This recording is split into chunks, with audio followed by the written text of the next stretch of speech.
Good morning, Rabotai. Welcome to Breakfast and the Class. Today's Breakfast and Class is dedicated in loving memory of Meir's brother David Cohen. Alav Shalom, Lilu Nishmat David HaKohen ben Rivka ve'Amram, sponsored by Gloria and Meir Cohen. Breakfast and the Class is also sponsored by Mariel and Harry Towell in honor of Joe Azer and Sarah Nardea's wedding. May they build a Bayit Ne'eman B'Yisrael, and may Hashem bless them with long life, health, and happiness.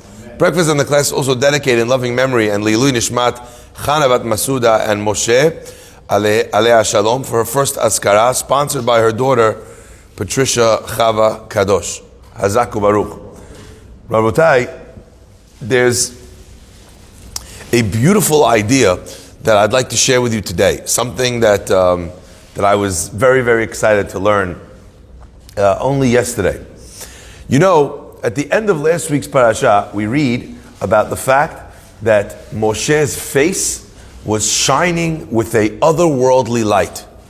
Right? And the face of Moshe, Karan or Panav Moshe. Okay, Pnei Moshe. The face of Moshe was shining with light. In fact, the sculptor Michelangelo, when he sculpted the statue of Moshe Rabbeinu, he sculpted Moshe Rabbeinu with horns. Okay, and that perpetuated this myth all throughout history that Jewish people have horns. Where did he get this idea that Jewish people have horns? Karan means to shine, but Keren means a horn.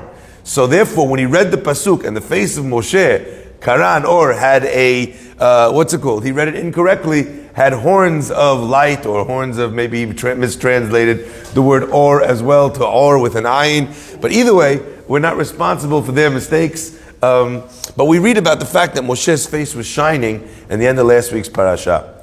And I saw in the Sefer Pirion Shlomo, he asks an unbelievable question. He said, every time in the Torah, we wonder and we ask, why is it that this parasha, Lama Nismecha Parasha Zu Etzel, this parasha, Etzel this one. Lama Nismecha Parashat Mishpatim, Etzel Har Sinai. Lama Nismecha Parashat Sotah, Etzel Nazir, Etzel Sotah. Right? Each time it's there to tell you, Aro'eh Sotah V'Kilkula, Yazir Atzmo Min Hayayin. So we learn a lesson from the fact that the Torah put A right next to B. So he asks a question. He says, why is it that we were taught this idea of the shining face of Moshe? Why are we taught that idea in such close proximity to the parasha of Vayakhel? What does one have to do with the other? The fact that Moshe gathered everyone after they collected the money and charged them with the building of the Mishkan. What's the connection between those two things? And he says something, my friends, that is unbelievable. Let me tell you what he says. He quotes the famous idea that the Gemara says that Moshe's face was shining. Why? Because there was a little bit left when Moshe wrote the Torah. Right? He used a kulmus, a feather, right? And dio, and ink. And of course, we're talking about a spiritual idea here. And when Moshe finished writing the Torah, there was a little bit of extra dio, ink, left in the kulmus, in the pen. A tiny bit more, a tiny bit extra. God took that extra ink and he put it on Moshe's face, and that made Moshe's face shine. Now the Mefarshim ask a question. What does it mean that there was a drop of extra ink left in the pen? You know, if you're a human being and you prepare, a pen and writing implements for writing, so you guesstimate how much ink you're going to need. But with God doesn't get a special on ink in Costco because he might need to write the rest of the books in the Nevi'im and Ketuvim, right? There's no extra, there's no mistakes on God's part. So how could it be that there was any extra ink left over? So there's two answers to this question, but I'd like to share with you one answer for the sake of today's Devar Torah. And they explain that when God was commanding Moshe to write the Torah, he told Moshe to write, V'ha'ish Moshe anav mikol ha'adam asher pnei adama. I want you to write in the book, and the man Moshe was more humble than any man that walked the face of the earth. Could you imagine for a true anav, to have to write a sentence like that about yourself? Anytime I have one of these signs that in the synagogue, that says thank you to Rabbi Farhi, I cringe because I feel embarrassed that I'm reading a sign about myself. Could you imagine if it wasn't a sign that was here for one day and is gone the next? that was seen by 10 people and then gets thrown in the garbage? Could you imagine if it was part of the best-selling book ever to hit the shelves of any store of all time? The Bible is the bestseller that ever existed. So if you think about Moshe writing those words, how difficult it must have been for him. And our Chachamim say that Moshe, once God told him to write that, he couldn't not write it. But what could Moshe do? He could write the word anav that God told him to write, but write it chaser, minimize it a little. Moshe wrote the word anav. Normally anav in Torah would be spelled ayin, nun, yud, vav. Moshe did not write the yud. So he wrote ayin, nun, vav, which still spells the word anav, but it's chaser. Where do we find a similar chaser of a yud that we have in the same week's parasha? The Nisi'im is also missing a yud, same week's parasha, where they promised that they would give everything at the end of the collection, but they showed a lack of leadership, and therefore they were minimized by the yud. My friends, so since Moshe wrote the word anav with one letter less than he was supposed to, because of his great humility, there was one drop extra ink left in the pen. Not because God didn't count right, but because Moshe took the initiative, the humility to humble himself, and there was a little bit extra. When God then put that ink on Moshe's face, that made Moshe's face shine. It wasn't just some sort of Kabbalistic shine, but rather, the shine of Moshe was the humility that he expressed when given a chance to be aggrandized. Moshe said, I want to minimize it. I want a little bit more quiet. I want to be under the radar. That makes Moshe's face shine, my friends. Humility is something that makes us big. In the words of the Kotzker Rebbe used to say,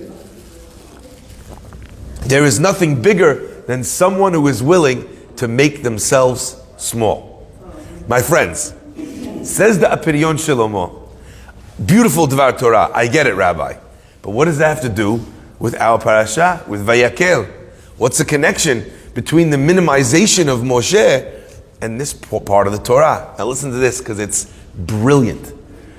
He explains, he says, in order to truly be anav, everybody could make believe like they're humble. Oh, whatever, whatever, I'm nothing, I'm a nobody. Anyone could say that, but a lot of times, what they're really doing, what's it called? It's called the humble brag, right?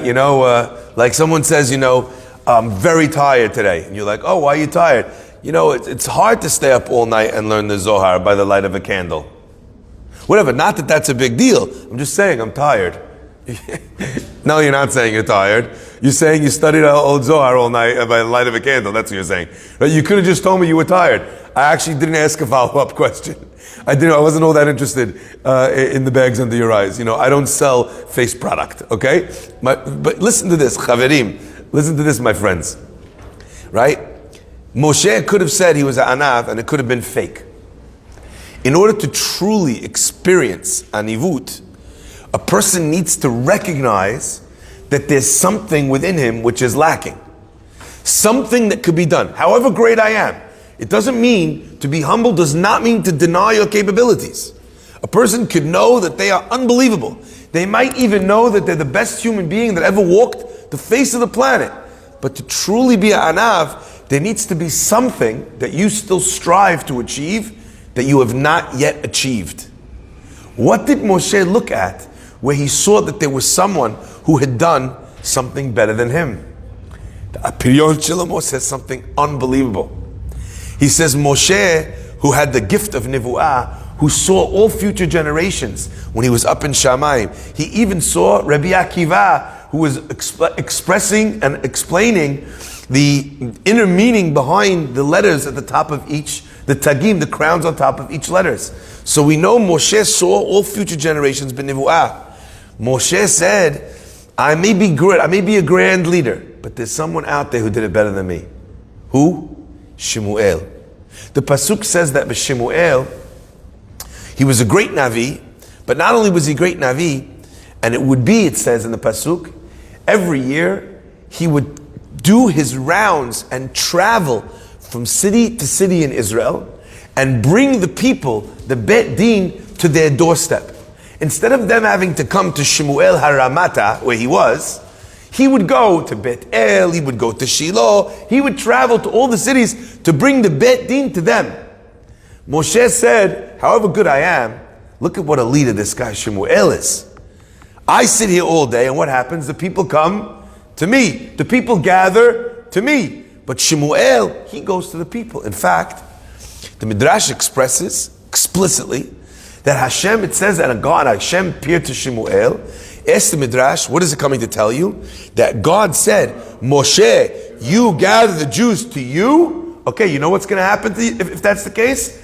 You made them come to you, you're also going to have to come to the Ohel Moed to hear me speak.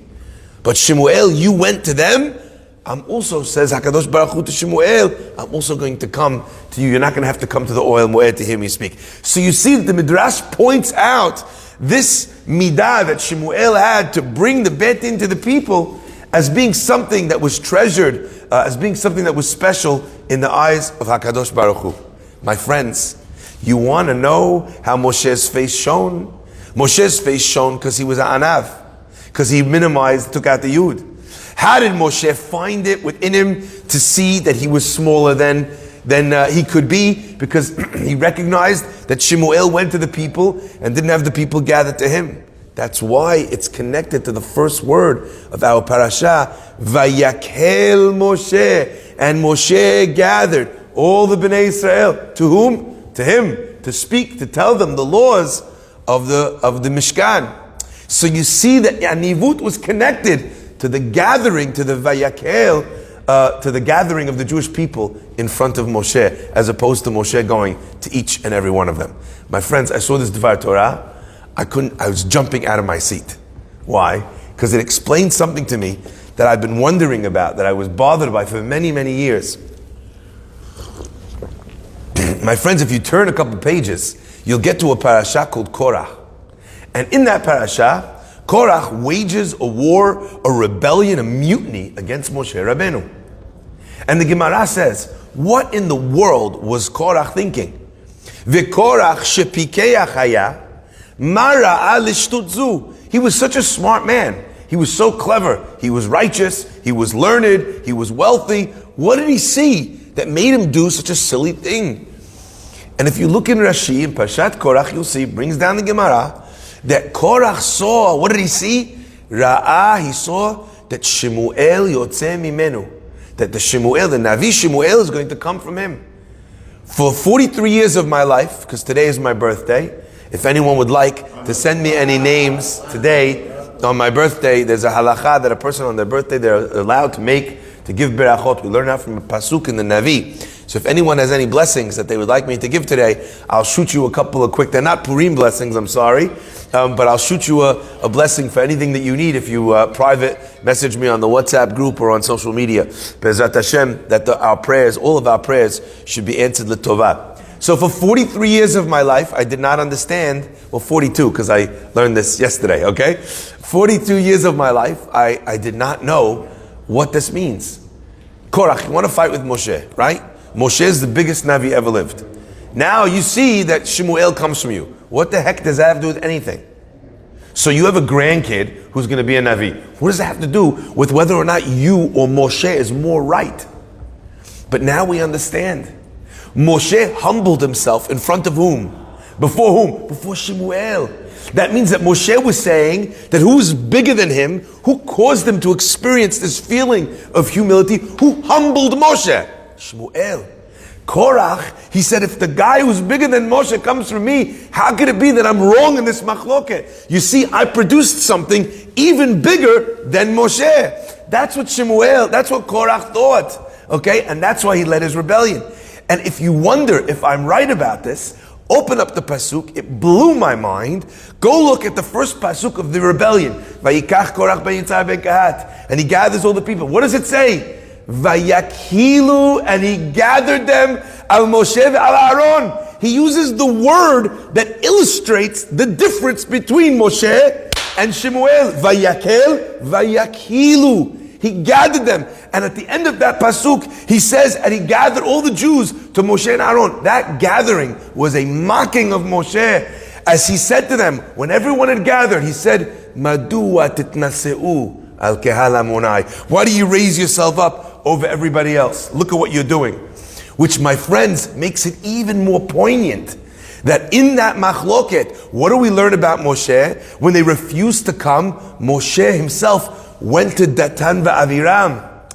So Moshe's response to them was, you think this is because of my ga'ava? I'm willing to humiliate myself to the worst rebels, to the biggest chutzpah people in the world. Look at me. Here, I'm coming to Datan and Aviram's tent, and I'm begging you. This has nothing to do with my own personal ga'ava. But now we understand why Korach thought that that was a sign that actually taught him that he was bigger than. My friends, so what was Korach's mistake?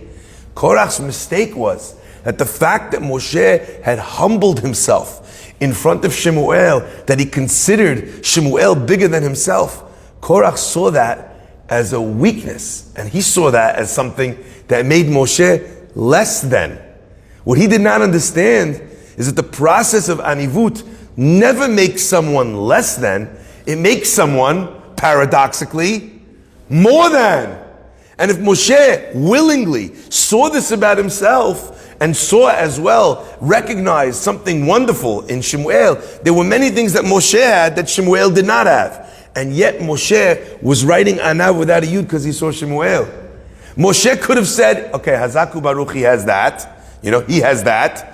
But does he have Pe'el Pe'adaber Bo? Could he speak to God? Be'hakitz v'lo b'chalom? Does he have it at any time that he wants? He could pick up the bat phone and call HaKadosh Baruch Hu like I can. He didn't have any of that. Who was a bigger Anav? Moshe or Shemuel? Moshe was a bigger Anav. So there were many things that Moshe was bigger than. But Moshe chose to look at the one thing that Shemuel had over him as something that would make him humble. What Korach saw as a weakness, as a lower level, was in fact Moshe Rabbeinu's greatest strength. We learn from here the power, the importance of anivut, and that when a person is willing to be humble, that causes their face to shine in a way where no one can look at them. I think it's midah keneged midah. When a person is humble, how do they walk? They don't walk with their head like this. We know a person who walks with koma zikufa, with a straight back, that's considered a sign of gava. How does a person who's humble walk? Panav klape mata. His face is down. Midah keneged midah. You humbled yourself and people couldn't see your face, Moshe. I'm going to make you shine so bright that people cannot look in your face even if they wanted to. And Moshe Rabbeinu, in order to speak to people, had to put, like the Pasuk says at the end of last week's parasha, Al Panav Masveh.